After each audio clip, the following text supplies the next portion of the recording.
L'écouter Moharan dans la Torah 2. Et nous regardons maintenant quelques petites notes explicatives extra. Et nous allons regarder maintenant encore un petit passage. Ce petit passage, il est caché dans les livres et dans les explications. Et il dit ici, Sheti Elanu, Archetapaim. Voilà. Voilà, ici. On va parler du sujet de la délivrance. Vous avez remarqué que dans cette Torah, Rabbi Nachman, il dit ne pas se désespérer. Et le désespoir n'existe pas. Ici, d'où le voit-on? C'est parce que toute l'histoire de Rabba Bar Hana, le secret de la Torah qui est habillé dans une histoire du Talmud, de la Gemara, c'est que on était sur le bateau et on est arrivé sur le dos d'un poisson. Et il y avait du sable et même des plantes. On a cru que c'était la terre fraîche, la terre ferme. Et on pense vraiment qu'on est arrivé sur une île. Mais maintenant, en fait, pas du tout. C'était le dos du poisson. Et qu'est-ce que c'est l'histoire? Ce sont des tzadikim qui réfléchissent et qui apprennent et qui veulent s'attacher à Hachem. Pourquoi l'exil est long? Et qu'est-ce que c'est la longueur de l'exil? Un des points de l'exil, de la longueur de l'exil, puisque vous avez vu qu'on a appris aussi dans cette Torah que l'exil, il est autant dans le peuple qu'à l'intérieur de chacun d'entre nous. Et comme il dit le Baal Shem Tov, Ikar Agalut ou Banefesh. L'essentiel, la vraie dimension de l'exil, elle est l'exil de nos âmes à l'intérieur de nous-mêmes. Comme on va voir avec le Beth Amikdash, et le Beth Amikdash qu'on veut construire. Le temple à Yerushalayim, que le Kotel maintenant il redevienne le temple, et on vienne apporter des offrandes et des corbanotes, des sacrifices à Hachem. Et il y a aussi celui de l'intérieur de nous. Et aussi celui-là, il est cassé. Celui-là aussi, il faut le reconstruire. Alors, il dit, dans l'exil, une des caractéristiques de l'exil, c'est qu'on prie et on n'a pas l'impression d'être écouté. Et c'est ça dans l'image. L'image, c'est que cette terre, elle est sèche. C'est-à-dire qu'il y a du sable, il y a des petites herbes, mais elle est sèche. C'est l'exil et la longueur de l'exil. Et on a l'impression que nos prières, elles ne servent pas, elles n'arrivent pas. Et on se décourage à cause de ça. Et qu'est-ce qui s'est passé? Mais quand même on est monté, quand même on a cuit, quand même on a fait du pain, quand même on a cuit. Et quand on a chauffé le dos du poisson, alors il s'est retourné. C'est-à-dire, le fait qu'Hachem, on a l'impression qu'il a tourné sa face de nous, ça va se retourner ça, et on va voir Hachem, panim bepanim, c'est-à-dire on va voir sa providence incroyable qu'il exerce sur nous. Alors ici, il te dit ici une chose. Oui. La solution, la manière de tenir, de résister pendant l'exil, elle s'appelle Arichut Apaim. Il faut avoir le souffle long. Maintenant, si vous vous rappelez, on a vu que toute cette Torah incroyable, en fait, qu'est-ce qu'elle fait? Elle explique un tout petit peu de ce secret, oui, d'un livre qui est un livre à l'intérieur du Zohar et, et que Rabbi Nachman va expliquer à 5 endroits. Il est constitué de 5 chapitres, oui, et ici, voilà, vous voyez ici,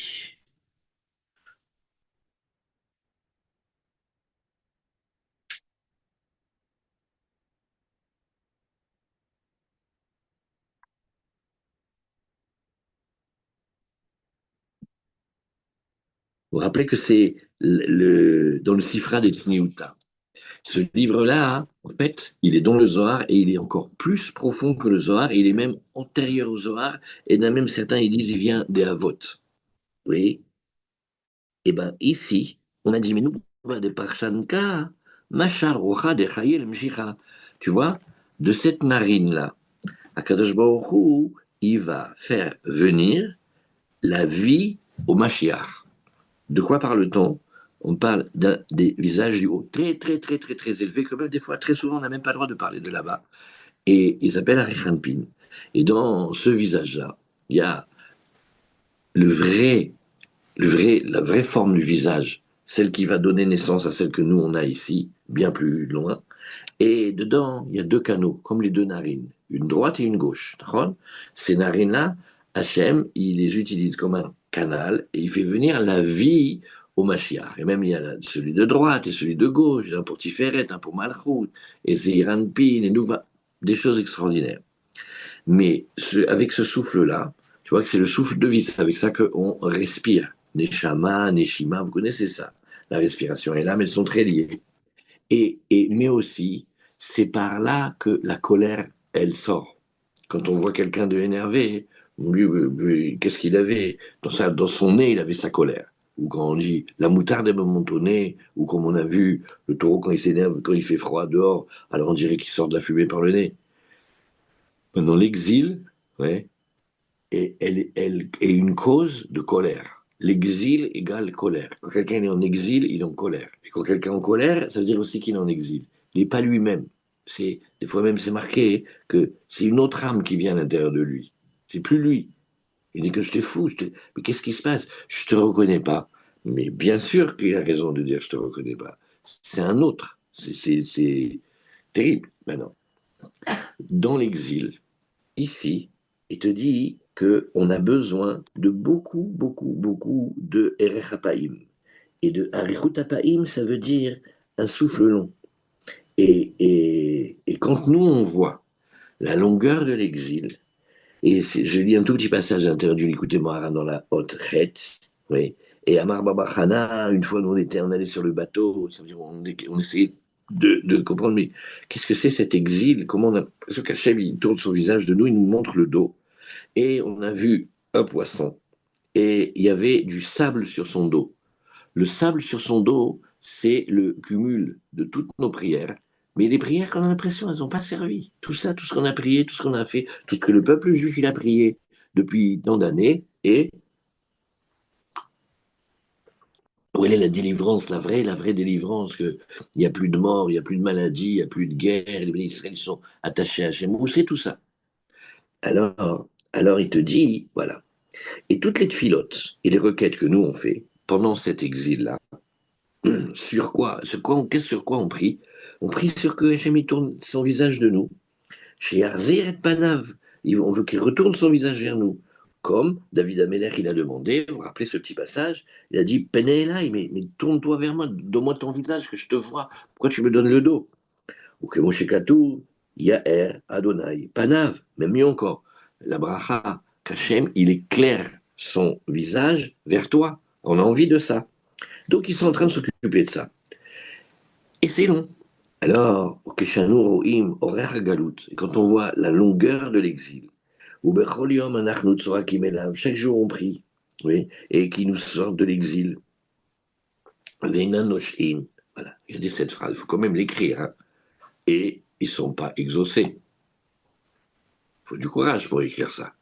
Et après, pour rentrer et expliquer, permettre qu'est-ce qui se passe pour nous redonner le courage. Alors, ici, il y a une note, mamash nifla, et il dit voilà, ça, tu vois, on en a besoin dans notre exil, l'exil général ou l'exil intérieur. On a besoin d'avoir Arichut Apaim. Arichut Apaim, c'est un secret. C'est le souffle, Af, c'est le nez, Apaim, c'est le nez en hébreu, et Arichut, long. Pas qu'on a un long nez, bon, des fois c'est obligatoire, on est juif, mais la respiration, elle est longue. Le souffle, il est long.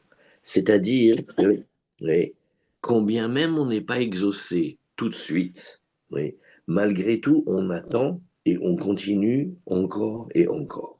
Ça, c'est Hazak. Ça, c'est très Hazak. On est construit comme ça.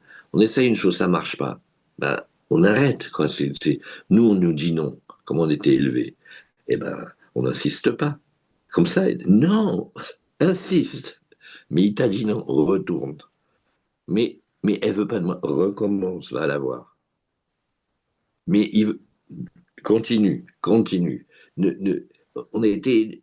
a appris que quand on nous a dit non, c'est mal poli de revenir. Pas du tout, on revient dans la tfila. Et on continue. On attend qu'Hachem nous rapproche de lui, et ça n'a pas marché, et ben on va recommencer. Et si ça marche pas encore, et ben après on va encore recommencer. Et si ça marche, et comme ça c'est la vie des Juifs. Nous on est akshanim, on est têtus, nous, le peuple plus. C'est pas pourquoi les gens ils disent tête de Turc, ils devraient dire tête de Juif. Comme ils sont occupés déjà à dire d'autres, ils ont oublié celle-là. Alors il dit, c'est dans le bio à l'écoutim, il dit ici, regarde, Kriyat Atfila Beshem Chotem. Maintenant, c'est le secret de pourquoi cette Torah, elle commence avec le Chotem. Pourquoi elle commence avec les narines? Alors, Nachon, dans ce livre Pélé du Zohar, c'est pour dire que c'est un souffle de vie, que Hachem, il va envoyer au roi Mashiach. Mais si on est coquin, on fait. Pourquoi il a tellement besoin d'un souffle de vie, le Mashiach, je t'en prie? Il dit, parce que c'est l'exil. Lui, il va arriver et il va nous sortir de l'exil. La première des choses qu'on a besoin dans l'exil, c'est d'avoir le souffle long. Maintenant, quand quelqu'un s'énerve, ou quand quelqu'un de le stress, tu verras que il est. Et alors, il m'a dit, et tu verras voilà, il est comme ça, Razo Shalom. Et quand il est calme, il est zen. Et vous voyez, zen, c'est né à l'envers. Regardez comment c'est incroyable. Et vous voyez, quand il s'est resté zen comme ça, c'est resté calme. Mais pas zen yoga et tout ça. Non, un truc juif. Allez, ça va, c'est pas grave. Allez, on continue. Mais il t'a dit non, eh ben, on va recommencer. Peut-être aujourd'hui, c'est pas pareil. Et vous voyez, il dit, regarde, toute cette Torah de Rabbi Nachman, elle va d'après le nez, elle va d'après la respiration, et après, elle va d'après la colère, et se calmer la colère, et être lent à la colère. Mais ça, c'est Razak, hein, parce que si on arrive à attraper ça, on en fait une fila cachée, mais nous le donne, c'est toute cette Torah de Rabbi Nachman, tu te calmes. Ouais, mais j'en ai marre, je demande, on m'écoute pas, personne ne regarde. Doucement, fais doucement, calme-toi. Calme-toi, parce que regarde comment il dit ici, la tfila, l'appeler le nez, c'est chazak, chazak, chazak. Tu te calmes. Et on est patient. Et il a dit ici, ou tehilati ertam lecha. Maintenant, regardez encore plus le secret. Ma louange. Je vais te prier. Pourquoi il a dit ertam? Je vais te né. Je vais te zen, je vais apprendre à être patient. Et je sais quand je te demande, peut-être je vais te demander encore. Et même si tu me réponds pas, je fais pas la tête. Et j'arrête d'être jeune et pathétique, et comme on appelle les patibulaires. Non. Et bien, Zrat Hashem qu'Hachem nous le donne. Et regarde, regarde dans l'image. Dans cette image, Baba Bahana, il a incrusté dans notre âme que chacun, comment il va le voir. Il y a une image. Oui, ben, on a quitté Israël et on est arrivé dans ce pays étranger là, dans ce pays froid là où ben, le wifi qui marche. On est arrivé ici. Ah, mais attention, hein, on est venu que pour 6 mois. Ah, j'avais promis à ta mère, j'ai dit regarde, on se pose, on va chez tonton Robert et dans 6 mois on est en Israël. Mais c'est plus 6 mois, c'est 60 ans, les enfants. Et des fois, c'est pas 60 ans, c'est 600 ans. Comment ça dure? Comment ça dure? Ça, c'est ici. Alors, il te dit, j'ai pas dit, je vais prier ta louange. J'ai dit, je vais né ta louange. Je vais zen ta louange. Je vais apprendre à avoir le souffle long. Et que même si tu me réponds pas tout de suite, je m'énerve pas et je change pas le rythme de la respiration qui va s'accélérer et qui s'énerve. Et il dit, tu vois, parce que en éveillant par le bas, eh ben, on va éveiller le haut. Et c'est pour ça que tous les jours de l'exil, oui, on a besoin de beaucoup, beaucoup de patience. C'est fort, hein, cet exil qui nous rend impatients. Hachem, il nous demande d'être patient. Pas d'être patient sur la fin de la délivrance, d'être patient sur le fait qu'on lui demande et qu'on ne va pas voir les résultats des prières. Et à écoute, et il faut beaucoup de souffle long dans la prière. Alors, moi, quelqu'un a demandé si ça voulait dire qu'on devait faire de la méditation avant la prière. Il y en a qui ont essayé, mais c'est pas extra. C'est pas par une technique de respiration.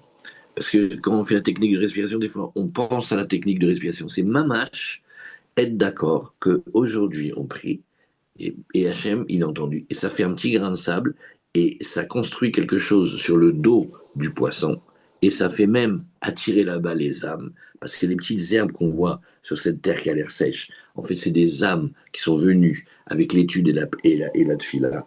Et quand Hachem, il va décider qu'on a suffisamment commencé à cuire et à chauffer le dos du poisson, il se retourne. Et quand il se retourne, on a la vraie délivrance. Et même tellement qu'on a la vraie délivrance qu'après il nous dit, ne croyez pas que c'est à cause de vous, hein, même si je vous ai demandé de faire tellement de travail. C'est qu'à cause de moi. Et beaucoup, beaucoup de patience dans les tfilotes. Et là, et, et c'est ça, c'est pour ça qu'on dit Arichut Apaim, le souffle long, mais en fait c'est tout dans le nez, c'est dans la respiration, d'être d'accord, de continuer à prier, quel que soit le résultat. Et voilà. Et de telle manière qu'on ne disparaisse pas, qu'on soit toujours là. Comme ça, quand ça se retourne vers les bontés, voilà, on est les premiers Bezrat Hachem. Voilà. Alors, on a fait aujourd'hui un tout petit peu, mais c'était parce que le temps de trouver le Wi-Fi et tout ça, mais bon, Hachem, c'est beaucoup mieux que rien. C'est toujours ça que les Allemands n'auront pas. Et c'est toujours une joie de vous retrouver. Et Shabbat Shalom, portez-vous bien. Shabbat shalom. Shabbat Ah, shalom.